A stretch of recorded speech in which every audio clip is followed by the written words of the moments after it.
Fala, rapaziada, dando continuidade ao tema que eu dei início ontem, tá? O surpreendentemente Hospício de Joinville, tá? Ele foi inaugurado em 1923. Basicamente, ele era dividido, a estrutura dele era a seguinte, ele era dividido em três alas. Uma ala, tá? Duas alas laterais e uma ala central. Na ala central existiam 8 celas, aonde ficavam, vamos dizer assim, os doidos varridos mansos, os malucos mansos, tá? E nessa ala central, basicamente, ela era a parte administrativa do hospício. Então ali ficava a secretaria, a administração e também ficavam alojados os enfermeiros e os funcionários. Uma ala lateral, uma parte do hospício, ficavam apenas os homens. Então ali ficavam 7 celas, tá? Ficava um terraço, um banheiro e o quarto onde ficava um dos enfermeiros. E na outra ala lateral, a estrutura era a mesma e ali ficavam as mulheres, tá?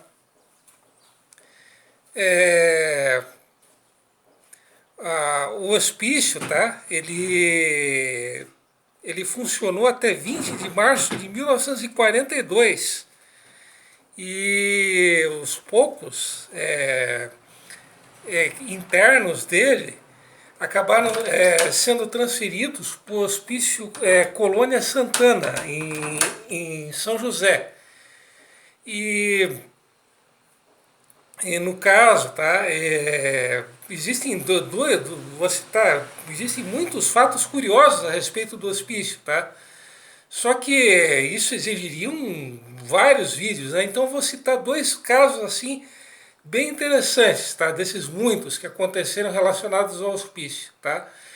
Um deles envolveu o Nicolau Maeder Júnior, que era um comerciante e que em 1927 era o diretor do hospício, Oscar Schneider.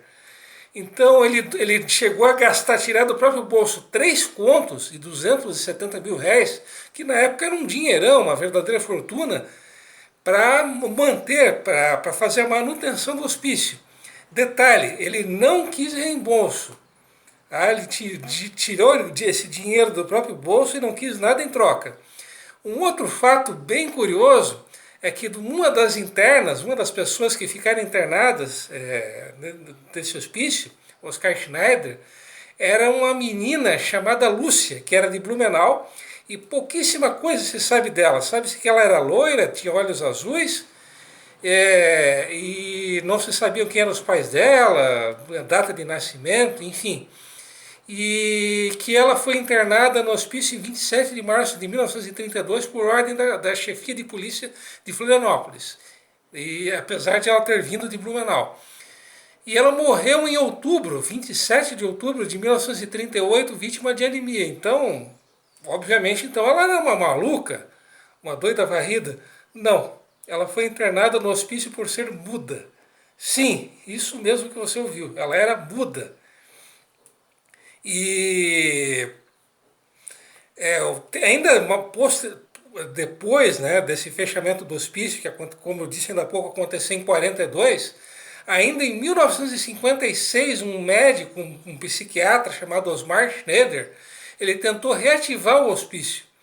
E ele entrou com um projeto, segundo esse projeto, esse plano desse psiquiatra, Osmar Schneider, o governo federal ele bancaria a reforma, a reestruturação desse prédio, e o governo municipal, a prefeitura, ela bancaria a manutenção. Só que como o dinheiro, é aquele negócio, quando se fala em gastar dinheiro, todo mundo foge, corre como o diabo foge da cruz. Então isso não houve acordo e o projeto ficou na casca. Esse mesmo psiquiatra, Osmar Schroeder, ele conseguiu convencer isso também no final dos anos 50, a direção do Hospital São José ceder 2 quartos no fundo do hospital, para que esses quartos eles fossem, digamos, entre aspas, um hospício. Então, 2 quartos no fundo do Hospital São José, durante pouquíssimo tempo, também foram, entre aspas, um hospício. E esse mesmo Osmar Schroeder, ele fundou algo que muitos até se lembram, que foi a Clínica Nossa Senhora da Saúde, que funcionou de 1962 até 86, um prédio bem antigo, que ainda existe, que está a alguns metros do cemitério dos imigrantes. Muita gente até, como eu disse ainda há pouco, tem uma memória bem nítida, tem uma lembranças bem nítidas desse hospício que funcionou de 62 até 86. Então isso também era uma criação do Osmar Schroeder.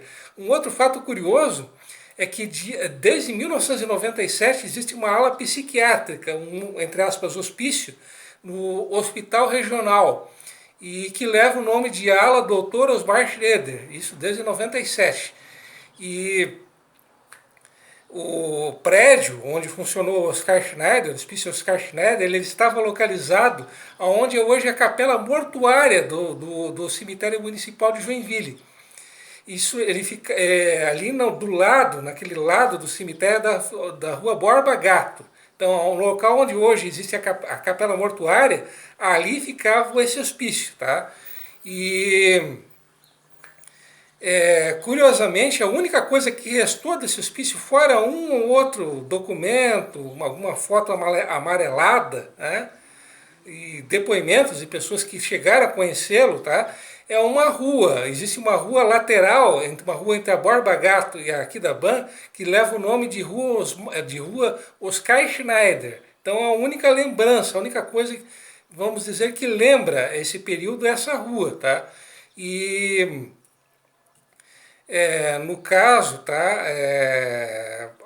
Depois que o hospício foi fechado, nesse local, nesse prédio, de 1942 até 1945, ali funcionou um presídio de pessoas que eram supostamente militantes do Partido Nazista.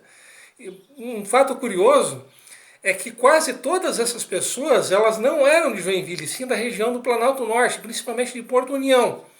E o Fritz Hoffmann, que muitos consideram o maior fotógrafo da história de Joinville, então, inclusive a maioria das fotos antigas de Joinville, dos anos 20, 30 e parte dos anos 40, é de autoria desse cara, do Fritz Hoffmann. E ele chegou a ser preso nesse prédio por ter sido acusado, por ter sido pego falando em alemão. E ele era alemão, nasceu em Chemnitz. Não, infelizmente não sei corretamente a pronúncia, e essa cidade ela ficava na extinta Alemanha Oriental. Ele nasceu em 1872 e viveu até 1960, portanto ele teve uma vida bem longa. E ele chegou a ser preso apenas por ter sido pego falando em alemão. E existe um outro fato curioso, que uma tal de Ida Kautz, ela chegou a fugir 2 vezes desse prédio, tá? Do antigo hospício, e ela chegou a ser sentenciada à deportação. Infelizmente não se sabe praticamente nada a respeito dessa mulher, a Ida Kautz, que fugiu 2 vezes do prédio. E por fim, esse prédio, até 1969, quando ele já estava bem deteriorado e foi demolido, ele abrigou até 69. Ele foi um abrigo de policiais militares e de policiais civis, policiais civis e de suas famílias. E ele era uma espécie de um cortiço, né? O estado dele já era lamentável, e em 69, como eu acabei de dizer, ele veio a ser demolido, né? E infelizmente uma parte da história de Joinville acabou se perdendo. Então era isso aí. Bem resumidamente, essa era a história do antigo hospício de Joinville, hospício municipal, o asilo municipal de alienados Oscar Schneider. Vou ficando por aqui, e a recomendação é aquela mesma, né? Inscrevam-se no nosso canal e, nem que seja para falar mal, participem, deem a sua opinião, a sua curtida ou o seu dislike. Vou ficando por aqui. Um abraço para todo mundo e até semana que vem.